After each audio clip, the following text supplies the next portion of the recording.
नमस्कार, आप देख रहे हैं रेवाड़ी अपडेट। और आज 10 जून का हेल्थ बुलेटिन जिला प्रशासन की तरफ से जारी किया गया है। उसमें ये कहा गया है कि जिले में आज नए 3 पॉजिटिव केस कंफर्म हुए हैं। सुबह हमने आपको जानकारी दी थी कि जिले में 4 नए पॉजिटिव केस कंफर्म हुए हैं। जो चौथा केस कापड़ीवास का है, उसकी जानकारी अभी जिला प्रशासन की तरफ से नहीं दी गई है, क्योंकि ये कहा जा रहा है कि जो कापड़ीवास वाला जो व्यक्ति है वो गुड़गांव जिले का रहने वाला है, इसलिए उसे वहीं का काउंट किया जाएगा। हालांकि अब सही तरीके से जब हेल्थ डिपार्टमेंट के जो लोग जो मैपिंग कर लेंगे, उसके बाद ही स्पष्ट हो पाएगा कि वो रेवाड़ी का है या फिर गुरुग्राम का। जो नए 3 जो पॉजिटिव केस रेवाड़ी जिले के हैं, उनमें से एक गांव मीरपुर का है, एक गांव नंदरामपुर बांस का रहने वाला है, साथ ही एक कृष्णानगर से है। इन तीनों ही इलाकों को कंटेनमेंट जोन घोषित कर दिया है। हालांकि पहले से कृष्णानगर कंटेनमेंट जोन के दायरे के अंदर है, और नए जो कंटेनमेंट जोन जो बनाए गए हैं उसमें से मीरपुर गांव का कुछ हिस्सा और नंदरामपुर बांस कंटेनमेंट जोन बनाए गए हैं। साथ ही कालडावास गांव को भी कंटेनमेंट जोन घोषित किया गया है।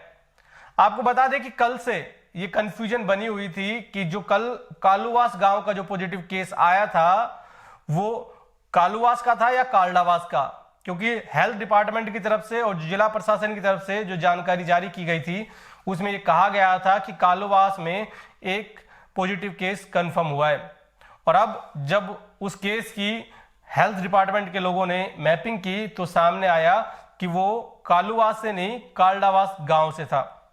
और अब कालडावास गांव को कंटेनमेंट जोन घोषित कर दिया है। साथ ही जो उसकी ट्रेसिंग के आधार पर अलग अलग सैंपल्स कलेक्ट किए जा रहे हैं।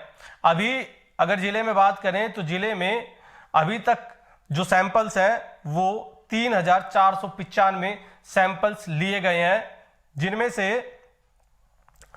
545 जो सैंपल्स है उनकी रिपोर्ट आना अभी बाकी है। और आज भी जो नए सैंपल्स लिए गए हैं उनकी संख्या 180 है। कल जो सैंपल्स की रिपोर्ट पेंडिंग थी उसकी संख्या 368 थी, और आज जो पेंडिंग सैंपल्स की जो संख्या है वो 545 है। यानी केवल आज 3 सैंपल्स की रिपोर्ट आई है इस आंकड़े के मुताबिक, और जो तीनों लोग हैं वो पॉजिटिव है। इसके साथ ही जो लगातार लोग ये सवाल पूछ रहे हैं कि उन्होंने 4 दिन पहले 5 दिन पहले सैंपल्स दिए थे, उनकी रिपोर्ट अभी तक क्यों नहीं आई।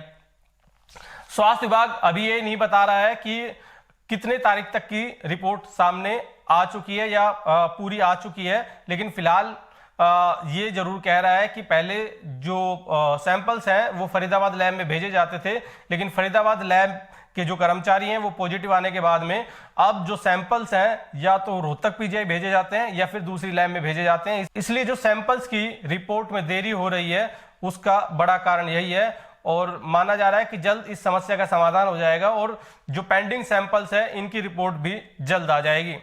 इसके साथ ही आपको बता दें कि जिले में जो कंटेनमेंट जोन घोषित किए हुए गांव हैं वो लोग ये कह रहे हैं कि उनके इलाके में जो पॉजिटिव केस कंफर्म हुआ था वो स्वस्थ हो चुका है, और साथ ही जिला प्रशासन ने उसकी कॉन्टैक्ट ट्रेसिंग के आधार पर जो सैंपल्स लिए थे उनकी रिपोर्ट्स भी नेगेटिव आ चुकी है। इसलिए उनके गांव को कंटेनमेंट जोन से मुक्त कर दिया जाए।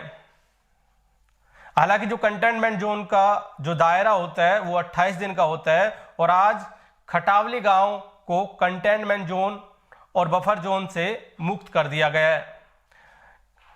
खटावली गांव में जो पॉजिटिव केस कंफर्म हुआ था वो 12 तारीख को कंफर्म हुआ था, और उसके आधार पर 13 गांव को बफर जोन घोषित किया था और खटावली गांव को कंटेनमेंट जोन घोषित किया था, जिसकी समय अवधि पूरी हो गई है, और उसको अब जो कोविड प्रोटोकॉल के तहत कंटेनमेंट जोन से मुक्त कर दिया गया है।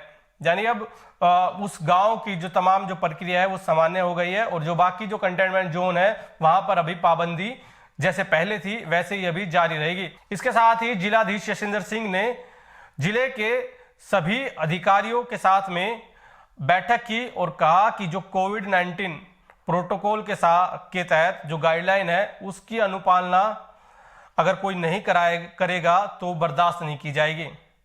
उन्होंने आज समीक्षा बैठक की और संबंधित अधिकारियों को दिशा निर्देश दिए कि कंटेनमेंट जोन में जो मूलभूत सुविधा लोगों को दी जाती है उसको देना सुनिश्चित करे, और कहीं भी किसी भी तरह की कोई दिक्कत आती है तो लोगों की समस्या का तुरंत समाधान करे। अगर कोई गाइडलाइन का पालन नहीं करता है तो उसके खिलाफ एक्शन ले।